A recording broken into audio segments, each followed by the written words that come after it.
Good morning to everyone. তো আজকে হচ্ছে সেই দিন যেই দিন আমার ভাগের ভালোবাসাটা একটু হলেও কমে গেছিল।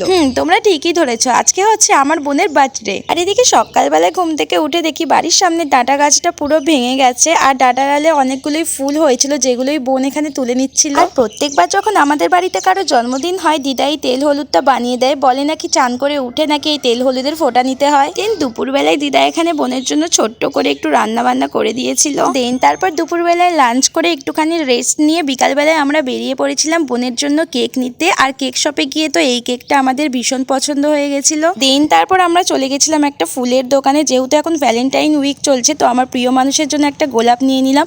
যেহেতু প্রত্যেকবার আমি লাল গোলাপ নিই তো এবছর আমি একটুখানি অন্যরকম ট্রাই করলাম, মানে একটা হলুদ গোলাপ নিয়েছিলাম। তো সন্ধ্যেবেলার দিক করে আমরা কেক কাটিং করছিলাম আর বোনের জন্য ছোট্ট করে একটা কেক এনেছিলাম, আর ছোট্ট করে এবছরের বার্থডেটাও সেলিব্রেট হয়েছিল। তো কেক কাটিং করে দেন কেক মেখে ভূত হয়ে তারপরে গেছিলাম বোনের গিফট আনবক্সিং করতে।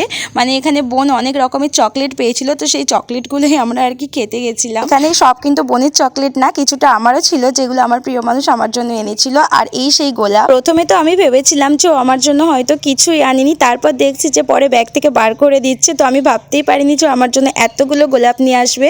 তো চলো আজকের দিনটাতে এইভাবেই মজা আনন্দ করতে করতেই কেটে গেল। আজকের ভিডিওটা এইটুকুই, দেখা হচ্ছে তোমাদের সাথে নেক্সট মিনি ব্লগে। ততক্ষণের জন্য চ্যানেলটাকে সাবস্ক্রাইব করে দাও।